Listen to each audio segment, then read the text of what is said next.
16 gradi oggi, un freddo boia. Aggiornamento dopo un paio di settimane di assenza. Cosa è successo in queste ultime settimane? Una settimana fa ho concluso le 4 settimane di lavoro come bike builder, ossia come assemblatore di bici. In 4 settimane abbiamo assemblato circa più di 1300 bici. Alla terza settimana eravamo a 1000 bici costruite. Noi eravamo in circa 6-7 persone. Personalmente ne ho assemblate 185. Praticamente le bici sono finite, ossia da quello che ho capito non arrivano più dalla Cina e da Taiwan. A causa aerei, coronavirus, credo che non le possano spedire. Credo stiano arrivando tramite nave cargo, ma ci vorranno circa 3-4 settimane prima che arrivino qui. E quindi adesso il lavoro è finito.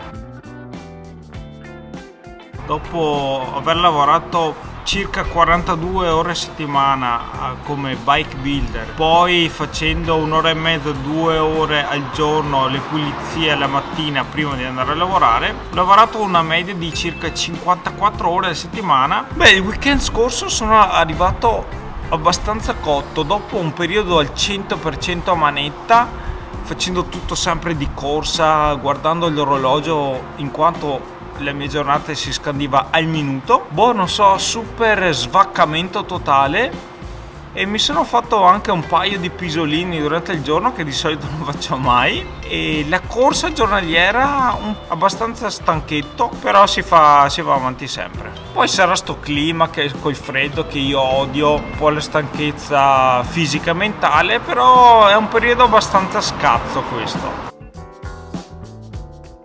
Finalmente posso rilassarmi un po'. Lunedì invece arriva un messaggio da parte dello chef del ristorante che mi dice: Nico, puoi venire a lavorare questa settimana? Il turno è dalle 8 di sera fino a chiusura.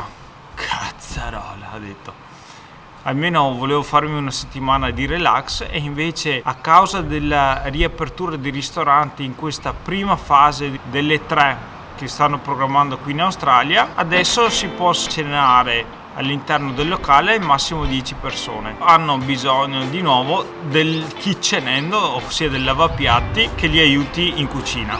E quindi lunedì stavo pensando, allora vado a lavorare? Vabbè, dai, andiamo, piuttosto di stare a casa a fare niente, andiamo, anche se il turno dalle 8 di sera in poi è proprio, non mi piace per niente come orario. Finita la 28ª serata al ristorante Grappino, dalle 8 a meno un quarto alle 11.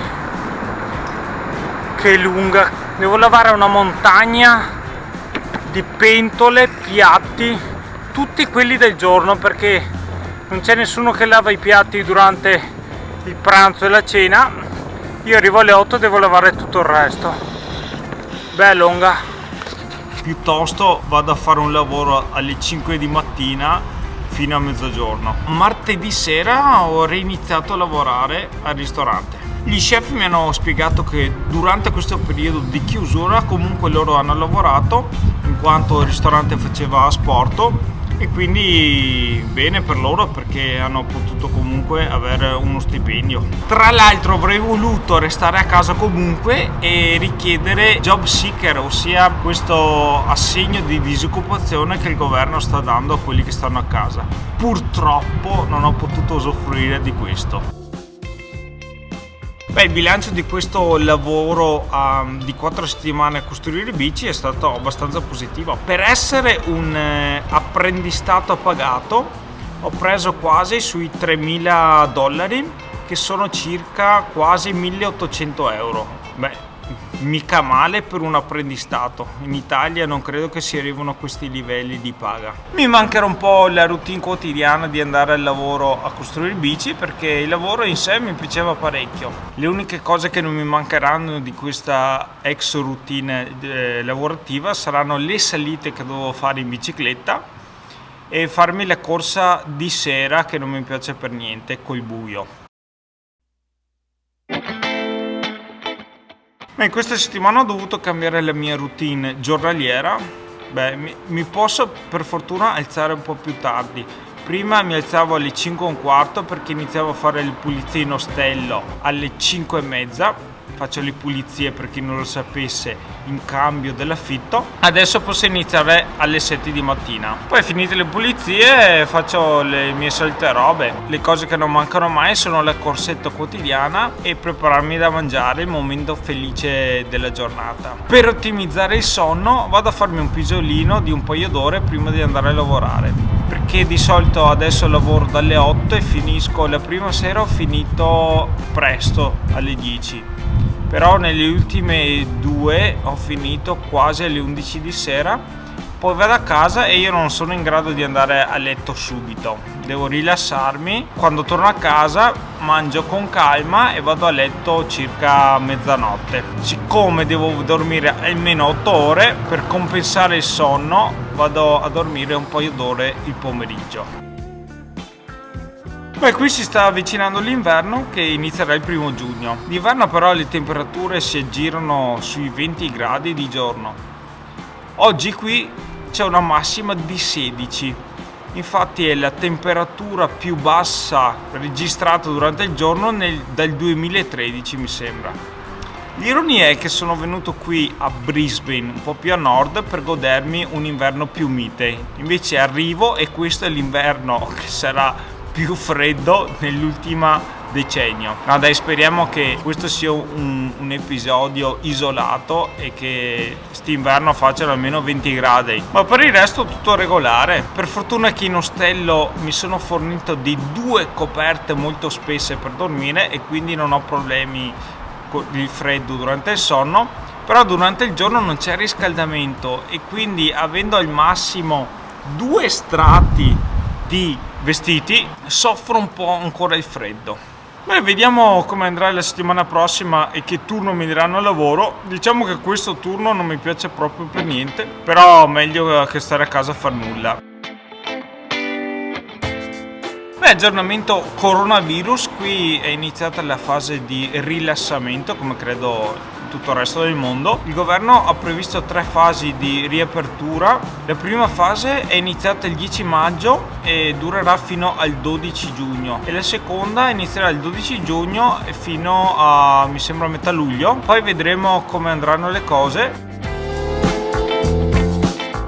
Tra l'altro la British Airways mi ha cancellato il volo di ritorno in Italia quanto a causa di tutto sto coronavirus che era previsto per il 30 giugno. Mi mandano un'email incentivandomi, suggerendomi di applicare per un voucher in quanto il mio volo non si sa se verrà effettuato o meno. Richiedo questo voucher, nel frattempo mi dicono che hanno cancellato la prenotazione, nel frattempo che mi confermino questo voucher mi mandano un'email dicendomi che il mio volo è stato cancellato, poi arriva un'altra email in cui dicono che purtroppo il voucher non possono darmelo perché ho già effettuato il volo di andata e quello del ritorno devo ancora farlo e quindi il voucher non è più disponibile. Quindi lunedì scorso chiamo British Airways in Italia, cioè io vorrei tornare in Italia quando non c'è più l'obbligo della quarantena sia qui sia in Australia, e alla fine è venuto fuori che il mio voucher comunque è valido e che devo chiamare comunque telefonicamente per cambiare la mia prenotazione e posso prenotarmi un volo di ritorno fino ad aprile 2022. Qui in Australia mi sa che le frontiere resteranno chiuse fino a fine anno minimo. Quindi in teoria non si potrà uscire e nessuno dall'estero potrà venire in Australia fino a fine anno. Io comunque in teoria posso uscire dall'Australia compilando un modulo in cui certifico che è una condizione eccezionale per cui devo per forza andare a casa. È interessante comunque osservare la differenza tra l'Italia e l'Australia. Qui in Australia non c'è proprio pochissima enfasi su le mascherine e sta robe qui, però hanno chiuso i confini, quindi nessuno può entrare e uscire dall'Australia, quindi isolamento totale. In Italia sto vedendo che c'è un controllo veramente forte. Da quello che ho capito lì in Italia si esce solo con la mascherina in faccia, però il governo sta già programmando di riaprire le frontiere. Ma Comunque qui sarà interessante vedere come si svilupperà l'economia senza il turismo e senza tutti quei backpackers che arrivano dall'estero come forza lavoro e anche come gente che spende e fa girare l'economia qui in Australia. Inoltre l'Australia sta un po' litigando con la Cina economicamente parlando, e la Cina è uno dei maggiori acquirenti delle risorse che vengono prodotte in Australia, e qui vedremo perché tutte queste scelte non incentivano molto l'economia australiana, e per la cronaca il governo che è su adesso è liberista. Bene, finito anche questo aggiornamento, andiamo a casa e andiamo a provare a fare una corsa braghe corte ma maniche lunghe oggi. Come sempre, se vi è piaciuto questo video mettete un bel mi piace, condividetelo con le persone a cui potrebbe interessare e buon basta, ci vediamo settimana prossima. Ciao fioi.